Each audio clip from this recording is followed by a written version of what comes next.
Olá, meus amigos, irmãos, bom dia, na paz do Senhor Jesus, em qualquer lugar do Brasil, onde você possa se encontrar, juntos novamente aqui no nosso canal, essa grande família. Nosso canal é uma família e todos os dias nós intercedemos nas nossas orações em favor da sua vida, da sua caminhada, do seu trabalho, tudo que tem relação com você. O nosso voto é que tudo isso esteja debaixo da proteção, da mão do Senhor, que é presente em nossa jornada. Isso é muito maravilhoso. E nós vamos hoje a mais aqui um resumo da nossa lição da Escola Bíblica. Dessa feita, a lição de número 12. Olha que revista maravilhosa. Esse tema de hoje, a lição 12, que é a penúltima lição desse trimestre. Nós já estamos chegando ao final, uma outra revista já está aí à disposição. E hoje nós vamos falar sobre o papel da pregação no culto, dando aí continuidade a essa série de estudos sobre a eclesiologia. A igreja, nos seus mais variados aspectos, sua missão, seu trabalho, e aqui um elemento muito importante que tem uma relação forte com a igreja, com a missão da igreja, que é a pregação da palavra. É muito importante a gente refletir, porque a pregação ela é um elemento determinante, vamos dizer assim, para o bom andamento da obra, da missão da igreja.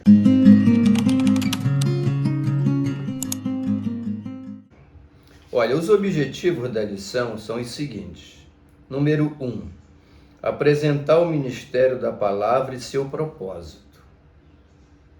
Ou seja, a ministração da palavra de Deus, ela tem propósitos que vão ser tratados aqui. 2. Enfatizar a importância do ministério da palavra. Por que é importante a ministração da palavra à igreja, ao novo converso, aos cristãos, à comunidade cristã? E número 3, explicitar a fundamentação do ministério da palavra. Esse ministério de ministrar a palavra tem que estar revestido de uma fundamentação.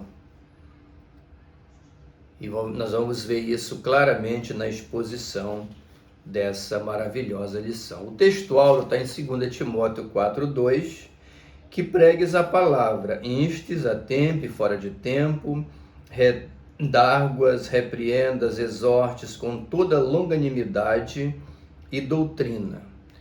Isso aqui é a palavra de Paulo a Timóteo, dando instruções. Timóteo era um filho ministerial de Paulo, né? E o apóstolo dos gentios aqui, ele está dando instruções ao pastor Timóteo sobre a sua postura, o que se esperava dele como pastor, como ministro, em relação à pregação da palavra. A verdade prática diz o seguinte: pregar a palavra de Deus é a sublime missão da igreja.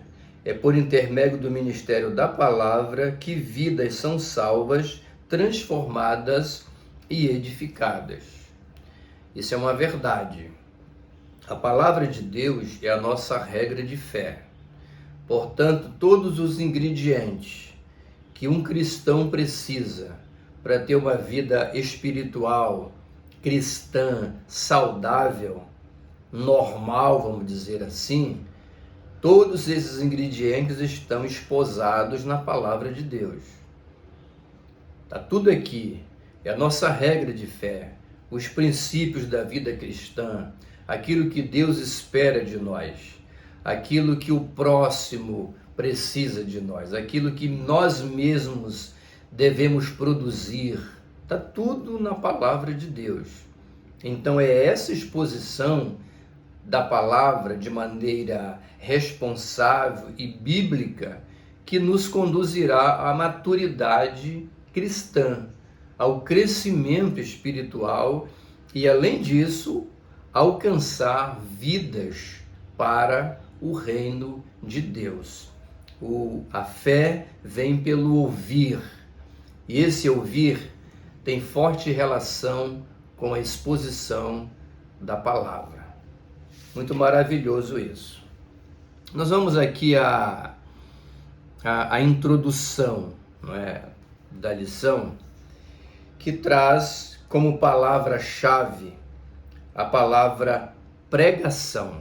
Então a pregação aqui, ela ocupa, ou vai ocupar, né, toda a exposição desta lição. E eu reservei aqui uma síntese do seguinte, né? Pregar o ministério da palavra, que é o assunto predominante na lição, ele deve ser enxergado por dois viés. Primeiro, a pregação da palavra, ela é uma ação evangelística, primordialmente evangelística. O comentarista, ele traz para nós essa visão muito apropriada. O primeiro viés da pregação, né, é uma questão evangelística, ação evangelística. A igreja, ela utiliza-se da pregação da palavra para quê? Para levar ao mundo a mensagem salvadora de Jesus. Essa é a missão primordial da igreja, falar do amor de Deus para as pessoas, para que todos possam conhecê-lo como Salvador e Senhor de suas vidas. É isso aí. E o segundo viés é a ação discipuladora. Você deve frisar bem isso para a sua classe, para a igreja a quem você estará ministrando. Primeiro, a ação evangelizadora, evangelística, e depois a ação discipuladora. A mesma palavra que, uma vez pregada, pode trazer o pecador ao arrependimento e fazendo ingressar na família de Deus pelo processo da adoção, é essa mesma palavra que vai produzir nesse novo convertido, nessa nova criatura, é a mesma palavra que vai produzir nele o seu crescimento espiritual. Ele tornar-se um cristão conhecedor daquilo que a vida cristã espera dele. Isso chama-se discipulado. É o discipulado que gera em nós o conhecimento, a maturidade e, portanto, a firmeza na fé que nós abraçamos. Isso é extremamente maravilhoso. Fundamente isso, passe para a sua classe, que isso é de muita relevância dentro dessa temática. O tópico número 1 diz assim, olha, ministério da palavra e seu propósito. A pregação como proclamação, revelar Deus às pessoas. Já é um desdobramento daquilo que já foi dito na introdução. Tá certo? Ação evangelizadora, revelar Deus às pessoas. Foi do agrado de Deus salvar os que, como por meio do absurdo da pregação. 1 Coríntios, capítulo 1, versículo, aqui está, 21, certo? Então, a pregação da palavra, ela revela Deus às pessoas, o amor de Deus, o seu plano salvador, porque Deus amou o mundo de tal maneira que deu seu Filho unigênito. Olha que mensagem maravilhosa. Através da palavra você conhece esse plano salvador que tem a ver comigo, com você e com todos os homens e mulheres na face da terra em todos os tempos. Então a pregação da palavra revela Deus. Segundo tópico, é o caso emblemático de Lídia. A pregação da palavra é o canal para levar o quê? Os pecadores a Cristo. Os pecadores a Cristo. Também um desdobramento daquilo que já foi dito. E aqui o comentarista ele toca na questão de Lídia. É importante frisar isso, né?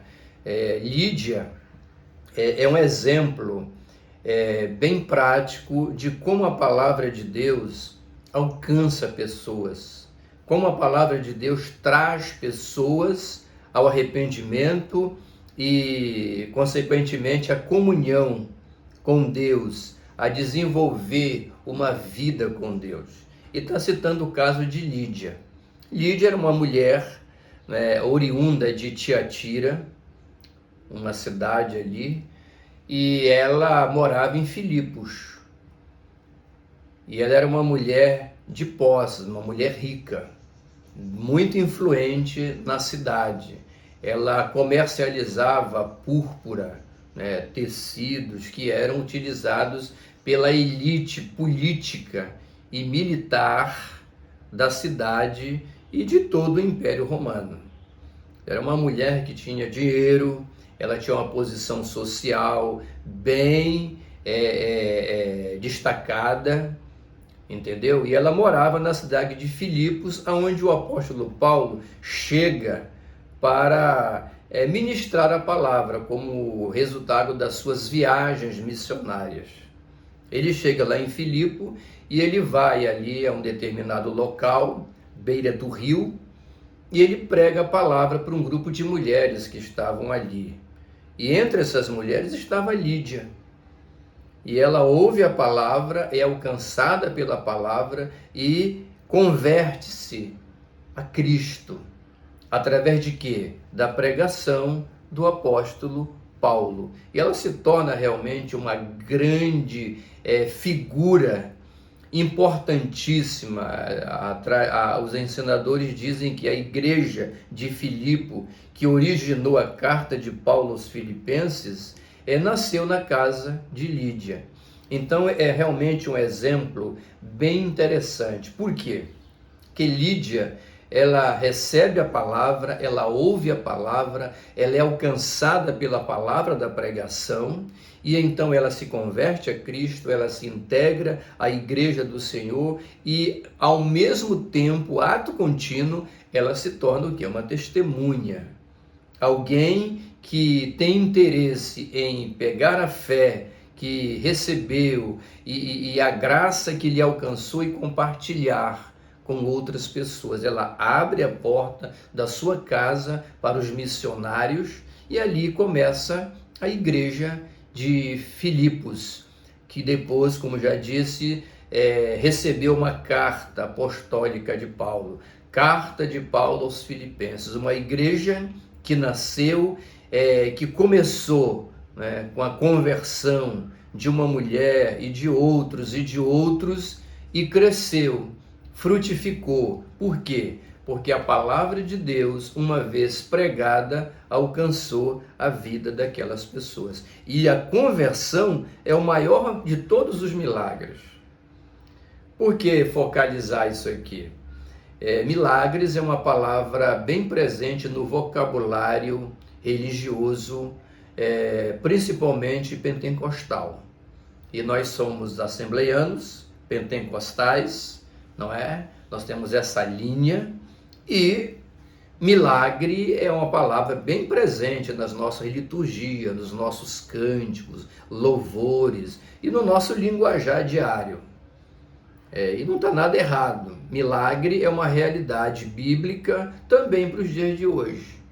Mas parece que algumas pessoas, elas focam, achando que o maior milagre, qual é o maior milagre? É uma cura de um câncer, de uma doença qualquer, é o livramento de uma circunstância dolorosa qualquer. Isso são milagres? Sim.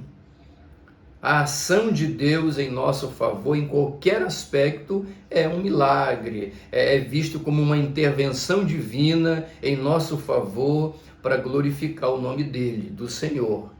Mas o maior milagre que uma pessoa possa receber é o que? A conversão. A conversão pela palavra, esse é o maior milagre. Então, se alguém tiver a iniciativa de contar um testemunho falando do maior milagre na sua vida, é esse, é a conversão. Mesmo que as outras coisas não sejam tão favoráveis, mas o maior milagre é a conversão. Isso é tão verdadeiro, meus irmãos, que quando Jesus recebeu diante de si a cama e um paralítico em cima, lá em Cafarnaum, o primeiro ato dele foi dizer o quê? Filho, perdoados estão os teus pecados. A cura física foi ato contínuo e não o ponto de partida. Então, na visão evangelística, missionária e salvadora do próprio Cristo, que é o nosso maior exemplo de pregador, na visão dele, a maior necessidade de um homem, de uma mulher, era o que? A sua conversão, era o seu arrependimento, o seu perdão, o seu achegar a Deus. E as outras coisas seriam acessórias. Buscar em primeiro lugar o reino. Que reino é esse? É uma alusão ao relacionamento espiritual da palavra, da conversão, da comunhão com Deus que vai resultar na vida eterna. Isso é o reino de Deus. As demais coisas, tudo que vem depois, inclusive as curas físicas, que nós também cremos que Deus faz. Todo dia Ele faz, mas não é o fundamental. Repetindo, o fundamental, a conversão é o maior de todos os milagres. Muito interessante essa questão de Lídia. O ponto de número 3, a pregação como instrução. A pregação da palavra é o canal de instrução dos crentes, já referido lá na introdução. É o discipulado, como falamos lá. É a mesma palavra que alcança o pecador para o arrependimento e cultivar a relação com Deus, a comunhão com Deus, essa mesma palavra, ela está repleta, recheada de princípios, de ensinamentos, de mensagens, de revelações que tem uma relação direta com o quê? Com o nosso crescimento espiritual. É o discipulado. Jesus e seus discípulos aplicaram também o seu tempo no ensino da palavra. Palavra em forma de pregação evangelística e palavra na forma de ensino para o crescimento dos novos convertidos à fé do Senhor. Atos diz que os crentes eles permaneciam, entre outras coisas, na doutrina dos apóstolos. O que é a doutrina dos apóstolos? É uma pregação apostólica, mas centrada nos ensinamentos necessários para o cultivar da fé recebida em Jesus. É isso que é fé, doutrina dos apóstolos. O tópico número 2 traz o seguinte: o ministério da palavra e sua importância. Isso aqui é interessante. Número 1, a edificação da igreja. Paracleses, exortar e consolar. Novamente, esse tópico é um desdobramento do tópico anterior, que fala de instrução. A igreja é alimentada pela palavra de Deus e adestrada para o exercício da fé. Por que isso é importante? O paraclese, exortar e consolar. Porque um cristão, quando ele adentra na família de Deus, pela conversão, pelo arrependimento, ele inicia o quê? Uma jornada, uma caminhada de fé, uma peregrinação. Essa é a palavra mais completa que se pode utilizar na soteriologia. a doutrina da salvação. Quando você adentra na família de Deus pelo processo da adoção, você se torna um filho, a palavra te alcançou, a ministração da palavra te alcançou. Então você se torna o quê? Um peregrino. E o que é um peregrino? Alguém que caminha e que tem um destino. Só que para você chegar nesse destino tem o quê? Toda uma jornada, uma estrada, um caminhar. E esse caminhar está repleto de quê? De desafios, de dificuldades, de um preço a pagar, de um deserto a atravessar. E é aí que entra a importância da palavra como edificação, paracleses. Entendeu? Por quê? Porque através dessa palavra você vai ser adestrado. Nós vamos ser o quê? Treinados para o exercício da fé que nós abraçamos. Ou seja, nos dar músculos, força, coragem e determinação para fazer essa peregrinação. Entendeu? Peregrinação. Não para qualquer lugar sagrado, mas para o lugar mais sagrado que tem, que são as mansões celestiais. Entendeu? E como disse, no meio desse caminho tem muitos desafios. E se você não tiver fundamentado na palavra, você pode sucumbir, desanimar, desistir. O livro O Peregrino, o livro mais lido depois da Bíblia, segundo alguns, é o indicado, porque ali está todo o retrato da caminhada de um cristão. É bom ler, você vai ser muito bem ajudado. O segundo tópico é formação de valores. Formação de valores, né? A palavra de Deus é nossa regra de fé, entendeu? E quando a palavra de Deus ela é ministrada para nós em forma de ensino, ela fortifica o que em nós? Os valores espirituais. É um contraste que se faz entre os valores espirituais que a fé em Cristo nos impõe e os valores mundanos de uma vida sem compromisso com Deus. Quando o pecador ele vem a Cristo, ele vem do mundo de uma vida mundana, onde ele vivia de costas para Deus, avesso aos valores espirituais. Uma vez que ele abraça a fé em Cristo, ele se torna o quê? Um filho, um membro da família de Deus. Portanto, os valores são outros. E o ensino da palavra traz essa regra de fé para nós. Lâmpada para os meus pés e a tua palavra, luz para o meu caminho, já disse o salmista. Ou seja, a palavra de Deus passa a ser uma baliza, um fundamento no qual os nossos olhares deverão estar fitos em toda a nossa peregrinação. A igreja prega contra tudo o que afronta Deus. O que afronta Deus deve afrontar também um cristão. Olha que coisa interessante. Então, quando você recebe a palavra de Deus, essa regra de fé, esses princípios espirituais, você está se fortalecendo para lutar na sua peregrinação contra uma vida mundana, tudo aquilo que vem contra os valores e os princípios espirituais. E aqui nós colocamos, o que afronta Deus deve afrontar o cristão. Quando você olha para esse mundo, você vê um mundo distante de Deus, alheio a Deus, em oposição a Deus. Quando você abraça a fé, você passa a amar o Senhor. E tudo que está no mundo que agride o Senhor também te causa desconforto.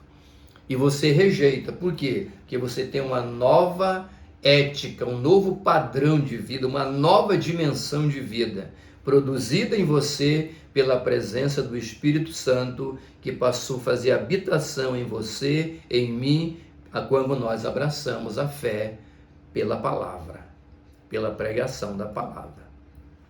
O item de número 3 diz o seguinte: resistindo diante de uma cultura sem Deus.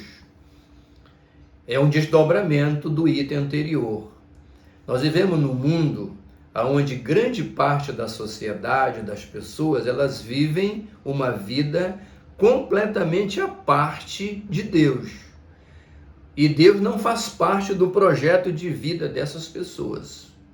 Elas caminham como se fossem donas de si mesmo, encorajadas por conceito do tipo assim, olha, não existe inferno, não existe Deus, não existe julgamento, não existe juízo, não existe pecado, esse tipo de teologia, entre aspas, entendeu? Então as pessoas vivem como se tudo começa aqui, tudo acaba aqui, não tem esse negócio de vida após a morte, as pessoas vão caminhando empurradas por essas falsas doutrinas.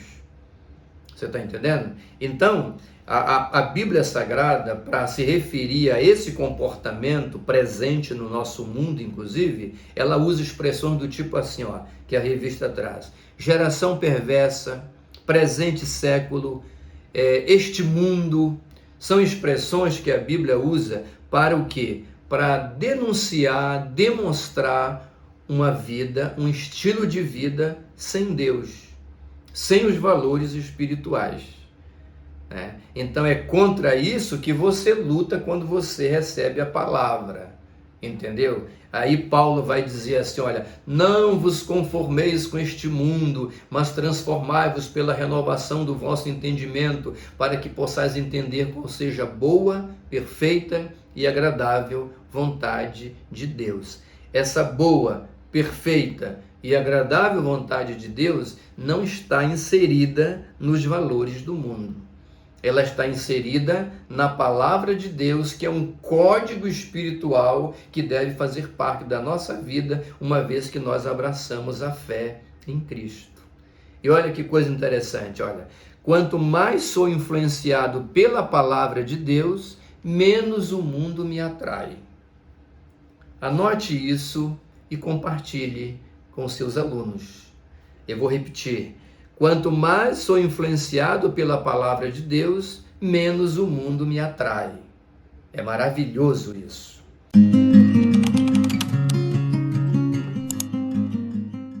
O terceiro tópico da lição, o ministério da palavra e sua fundamentação. Aqui nós vamos verificar que a pregação da palavra ela não pode ser feita a partir de uma perspectiva qualquer, construída segundo uma ideologia humana, por exemplo, não é? Não pode não. A própria Bíblia, a própria palavra de Deus nos traz qual é a fundamentação da verdadeira pregação, da verdadeira ministração. E por que a gente fala da verdadeira? Porque tem a falsa. Tudo nesse mundo hoje é falsificado, pode ser falsificado, inclusive a pregação do Evangelho. O que se fala muito em fake news, né? Uma expressão aí do mundo digital, é um nome bonito para mentira, engodo, enganação, adulteração, entendeu? O forjar das coisas, isso é fake news. Existe também em relação à pregação, e muito. Agora, o cristão, para ele detectar quando é que ele está ouvindo uma falsa pregação, ele precisa conhecer os fundamentos que a palavra de Deus nos mostra para uma verdadeira pregação, uma verdadeira ministração da palavra. Aí você tem noção e possibilidade, discernimento para ver quando é que você está diante do Evangelho de Jesus ou quando você está diante de um falso evangelho, não é? Quando Paulo escreveu aos Gálatas, ele usou a expressão: ainda que um anjo do céu desça e vos anuncie um outro evangelho. Olha só, olha a expressão da palavra do apóstolo dos gentios, Paulo.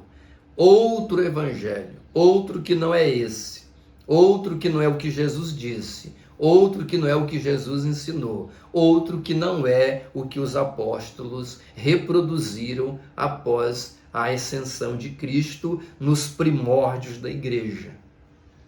Isso é muito importante para você frisar com a sua classe. Então vamos lá. Número 1, a pregação da palavra como fundamentação deve ser cristocêntrico. entendeu? O ministério cristocêntrico, a promessa, entendeu? E revelação de Cristo como Salvador é tida aí, tá entendendo? Em todo o texto sagrado.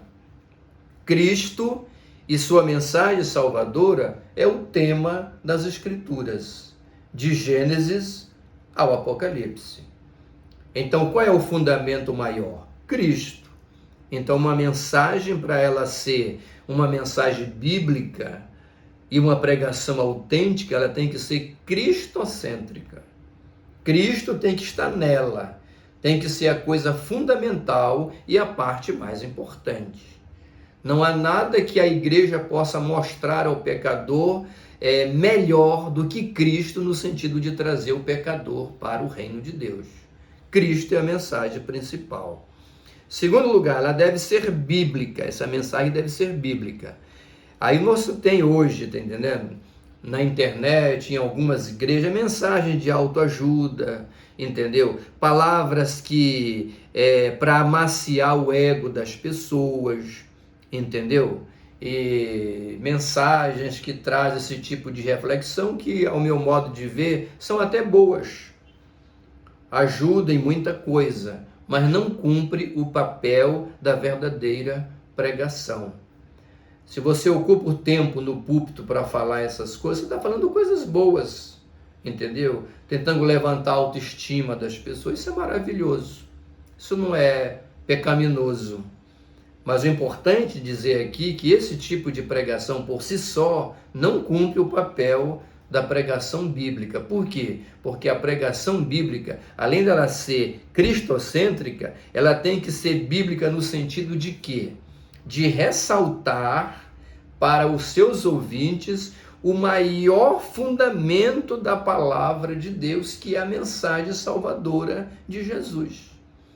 Então, uma mensagem, ela tem que ter confronto ao pecador, ela tem que falar de arrependimento, ela tem que falar de santidade, ela tem que falar de abandonar o mundo, ela tem que falar que cada um pegue a cruz e siga o Cristo. Essa é a pregação bíblica, entendeu? E nós temos muitas mensagens hoje nos púlpitos das igrejas que a gente pode classificar como mensagem sem cruz. Ou seja, uma mensagem que não é bíblica, que não é cristocêntrica.